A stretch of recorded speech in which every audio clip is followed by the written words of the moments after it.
चलिए, very good afternoon. अब next function है हमारा इम्पल्स फंक्शन। हमने देखा जब हम यूनिट स्टेप फंक्शन को डिफरेंशिएट कर देते हैं तो हमको फंक्शन मिलता है impulse function. Impulse function time domain में कुछ इस तरीके से एग्जिस्ट करता है और रिप्रेजेंटेशन होता है डेल ऑफ टी की मदद से। हम ऐसा बोलते हैं इम्पल्स फंक्शन सिर्फ t इक्वल टू 0 पर एग्जिस्ट कर रहा है।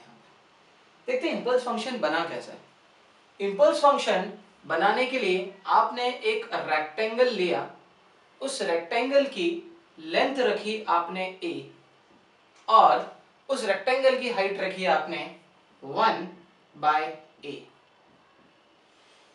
आप जब एरिया कैलकुलेट करेंगे, जैसे ही आप एरिया कैलकुलेट करेंगे तो होगा length into height, that is a into 1/a।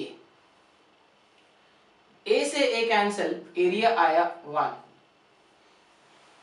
अब आपने क्या करा, ये जो a की वैल्यू थी, इस a की वैल्यू को टेंडिंग टू 0 कर दिया।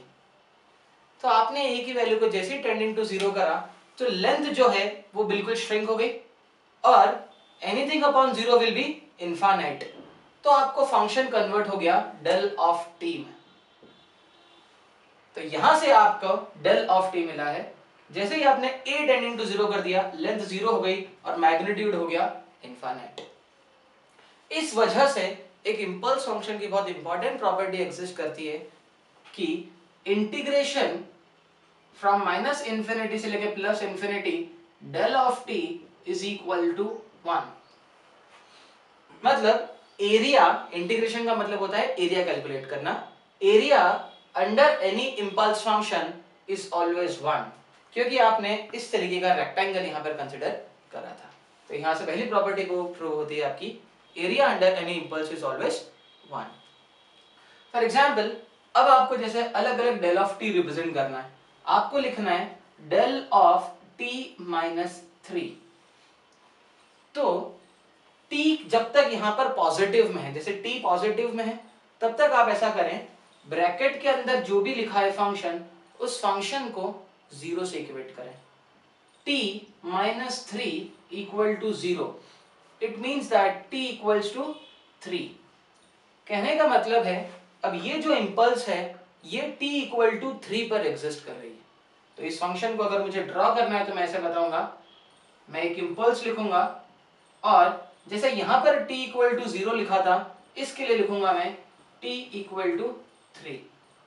This is referred as shifted impulse. एक और एग्जांपल हम लेके देखते हैं। जैसे आपको एक और इंपल्स रिप्रेजेंट करनी है, del of t plus 3। Again t positive है तो ब्रैकेट के अंदर जो भी टर्म लिखी है t plus 3 is equals to 0, that is t equal to minus 3। अब ये जो इंपल्स बनेगी ये नेगेटिव एक्सिस पर बनेगी, यानी कि -3 पर अब ये इंपल्स बनेगी। तो ये था आपका पूरा पूरा इंपल्स फंक्शन कि शिफ्टेड इंपल्स के साथ में कैसे रिप्रेजेंट किया जाता है। एक और बहुत इंपॉर्टेंट प्रॉपर्टी होती है इंपल्स फंक्शन की, जो एक्चुअल में आगे बहुत काम में आएगी। देखते हैं, एक ऑपरेटर होता है आपका कन्वोल्यूशन। टाइम डोमेन में जैसे आपका अलग अलग ऑपरेटर्स होते हैं, plus minus, addition, plus minus, multiplication, अलग अलग ऑपरेटर्स होते हैं आपके, मैथमेटिकल ऑपरेटर्स होते हैं। ये ऑपरेटर्स आप अप्लाई करते हैं नंबर्स के ऊपर। वैसे ही एक और मैथमेटिकल ऑपरेटर होता है, दैट इज कन्वोल्यूशन। ये भी कन्वोल्यूशन का साइन है और ये भी कन्वोल्यूशन का साइन है। कन्वोल्यूशन एक ऐसा ऑपरेटर है जो कि दो सिग्नल्स के ऊपर अप्लाई, तो दो सिग्नल्स के बीच में अप्लाई किया जा सकता है।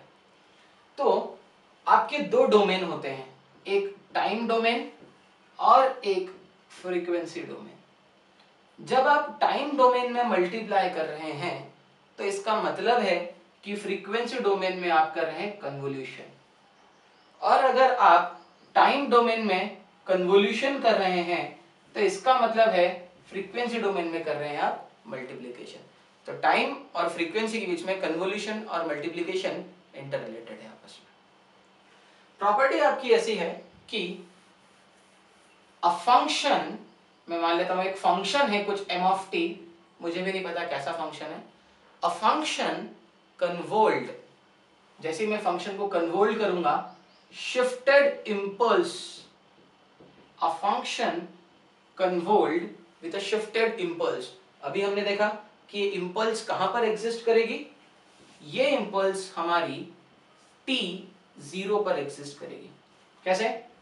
t minus T zero equal to 0, that is t equals to t0।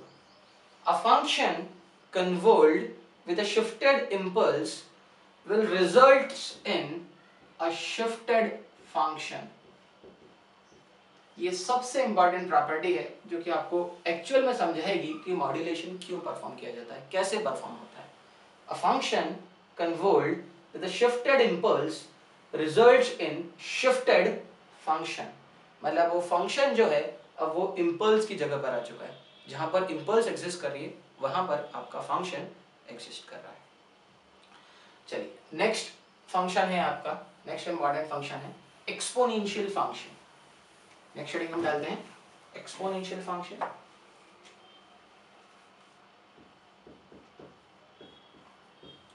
Exponential function पढ़ने से पहले तीन वैल्यूज के बारे में हमको पता होना चाहिए। e टू द पावर 0 1 होता है, e to the power minus infinite 0 होता है, और e to the power infinite infinite होता है। चलिए एक फंक्शन ड्रा करते हैं। जैसे मुझे ड्रा करना है e की पावर माइनस at, तो यहां पर मैं t की तीन वैल्यूज रखूंगा।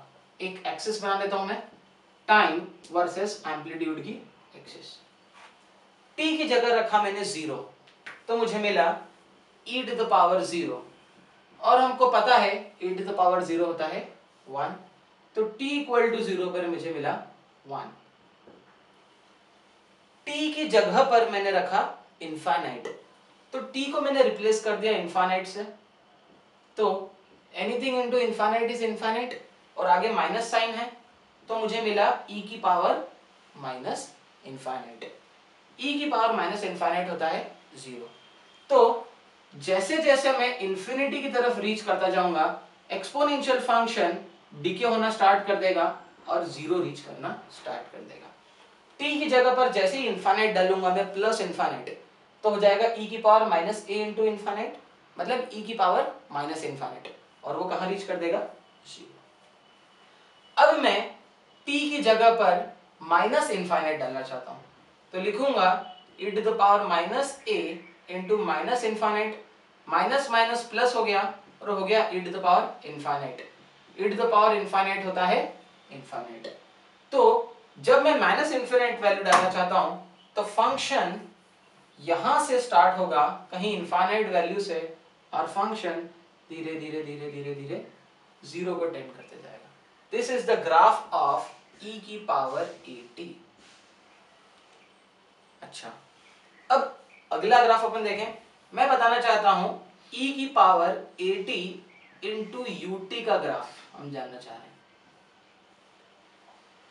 ut is unit step function. हमने देखा सर यूनिट स्टेप फंक्शन हमारा 0 से लेके इंफिनिटी तक एग्जिस्ट करता है, और मैग्नीट्यूड इसका 1 होता है। किसी भी फंक्शन को अगर मैं u ऑफ t से मल्टीप्लाई कर दूंगा, तो वो फंक्शन सिर्फ 0 से लेके इंफिनिटी तक ही एग्जिस्ट कर पाएगा, क्योंकि बचा हुआ फंक्शन तो मेरा क्या है 0।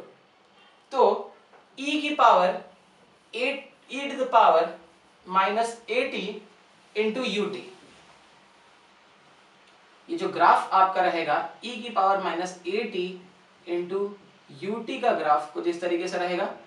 अब वो यहां पर एग्जिस्ट नहीं करेगा क्योंकि यूनिट स्टेप फंक्शन सिर्फ पॉजिटिव वैल्यू के लिए एग्जिस्ट करता है। So this is the graph of e to the power minus at into u of t। Thank you.